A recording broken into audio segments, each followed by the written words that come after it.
এই মারামারিটা কিন্তু দেখার মতো মারামারি, খুব সুন্দর। আওয়ামী লীগের ভিতরে হয়েছে।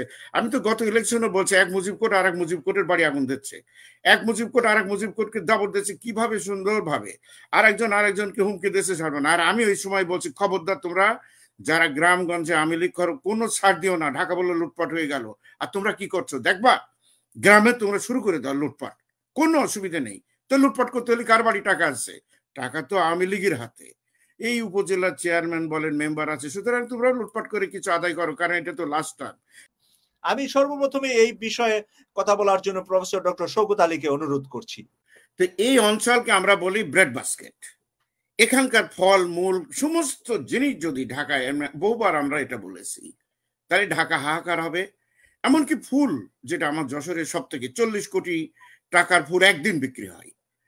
এই অঞ্চলকে একজন মন্ত্রী, যদি আমরা বলি কেন্দ্রীয় মন্ত্রী, একটা মূর্খ ছাড়া এই ধরনের কোনো কথাবার্তা কেউ বলতে পারে না যে এই অঞ্চলটা খুবই খারাপ মানুষদের অঞ্চল। তুমি কি করলে 15 বছর? সে মনেও এই গভর্নমেন্টে আমি বারবার বলেছি, it's nothing but a crime organisation, it's a crime syndicate.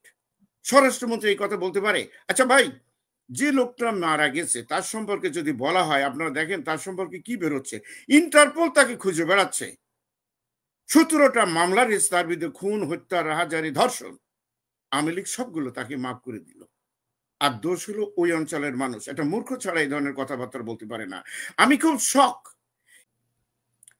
তোমরা মারামারি করেছে হয়তো ভাই একই জায়গায়, জ্যাকসন আইটি তো করতে হবে, দেশেও মারামারি হচ্ছে, কেন হবে? এটা ভালো লক্ষণ। কিন্তু আমি তো বলে আসছি, 73, 74-এ যে সুন্দর মারামারি গুলো হতো আওয়ামী লীগের ভিতরে, তখনও কিন্তু বিরোধী দল ছিল না, ছিল জাসদ, সেগুলোকে শেষ করে দেওয়া হয়েছিল, দিয়ে ওরা নিজেরা মারামারি করতো। এটা কিন্তু তাদের পুরনো অভ্যাস।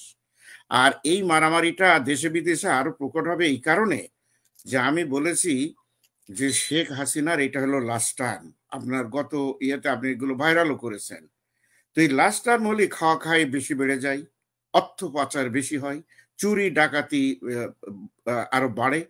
যে জোনায়েদ সাকি একটা ছোট্ট একটা দলের নেতৃত্ব দেয়, গত কয়েকদিন আগে জোনায়েদ সাকি বিএমপিকে প্রশ্ন করে যে আপনারা সিদ্ধান্ত দেন, আপনারা ক্লিয়ার করেন, আপনারা জামাতকে কি রাখবেন না রাখবেন না, রাখবেন কি রাখবেন না। তো এটা বিএমপি জোনায়েদ সাকির থেকে পরামর্শ নিতে হবে।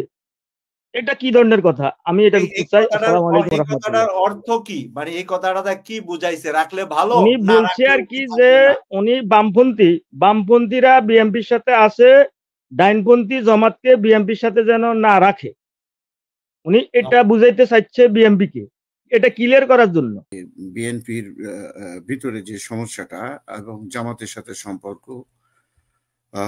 আরেক ভাই বলছেন যে এই অচল অবস্থা কিভাবে নিরসন করা যায়। প্রথম কথা, আল্লাহর পর ভরসা রাখতে হবে। এত হতাশ হলে চলবে না। প্রত্যেকটা দলে কিন্তু মুনাফিক, বেঈমান, ফাসিক থাকে, স্বার্থবাদী লোক থাকে। তো এই জন্য হতাশ হওয়ার কোনো প্রয়োজন নেই। যারা আপনার যেখানে আছেন, যে কথাটা আমি বলি, সে যেখানেই থাক না কেন, আপনারা উজ্জীবিত হন। এক ভাই বলেছেন যে জিয়াকে জানতে চান আপনারা, অ্যাবসলিউটলি রাইট। জাতীয়তাবাদ কি, জিয়া রহমান কি, তার 19 দফা কি, এই প্রশ্ন যদি করা হয়, বাড়ির লোক বাদ দেন, ও বিএনপির ছেলেবেলেরাও জানে না, বিএনপির লোকেরাও জানে না। এরা সেন্ট্রাল কমিটির মেম্বার হয়েছে।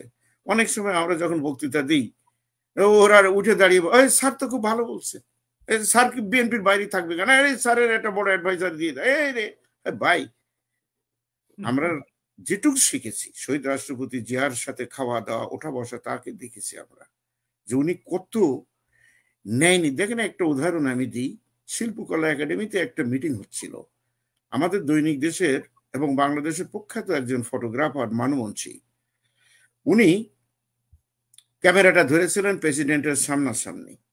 প্রেসিডেন্ট জিয়া রহমান হাত দিয়ে ইশারা করলেন যে আপনি আমার দিকে দেখাচ্ছেন কেন, আপনি দেখবেন এখানে কত ভদ্রলোক রয়েছে, কত ভালো মানুষ রয়েছে, জনতা, তাদের ছবি দেবেন। তো মানু ভাই ওই প্রথমবারের মতো দৈনিক দেশের প্রথম পৃষ্ঠায় একটা ইনসেটে ছোট করে জিয়া রহমানের ছবিটা দেওয়া হয়েছিল, আর পুরোটা দেওয়া হয়েছিল আপনার হচ্ছে জনগণের ছবি। জিয়া কখনো প্রচার মুখী ছিলেন না, প্রচার বিমুখ মানুষ ছিলেন। মনে রাখবেন, মোটা আজিজ, বর্তমান শফিউদ্দিন, বেনজির আহমদ, তারপরে দরবেশ, সালমান রহমান, এস এ আলম, এগুলোর সমস্ত জিনিস তৈরি করা হয়েছে এই প্রবাসে, এই মাসুক ভাইদের মতো মানুষ যারা প্রবাস থেকে আমরা হ্যামারিং করি, নিজেদের জীবনের রিস্ক নিয়ে আমরা যারা কথা বলি, আমরাই তাদেরকে কাঠগড়ার আসনে বসিয়েছি। আপনার দেশ থেকে কোনো রাজনৈতিক নেতারা তার বিরুদ্ধে কোনো কথাবার্তা তারা বলিনি। সুতরাং জিহাদ জারি রাহেগা। আমরা এই আন্দোলনগুলো এটা আমরা করে যাব। আপনারা যোগ দেবেন। মাসুক ভাইয়ের প্রতি অনেক দায়িত্ব এসে গেছে, এবং আমি যে কথাটা বলি যে এইটা হচ্ছে লাস্ট টার্ম। আমি বলেছি, মাসুক ভাই এটা তো ভাইরাল করে দিয়েছিলেন, এটাই লাস্ট টার্ম, তার সরে যেতেই হবে। এই কারণেই উনি মকরি মকরি কথা বলেন, আচ্ছা আমি যদি চলে যাই তাহলে কি হবে। হ্যাঁ, আর আমি বলেছি বাবা তুমি চলে যাও, মারা যাও, এটা তোমার বিষয়, আমরা এতিম হই, তবু আমরা ভালো থাকবো। আমি এর বেশি আর কিছু বলবো না। আপনাকে ধন্যবাদ। লাস্টে যে এতিম হওয়ার কথা আমরা এতিম হতে রাজি আছি। বুঝতে পেরেছি কাকে ইঙ্গিত করে এতিম হওয়ার যে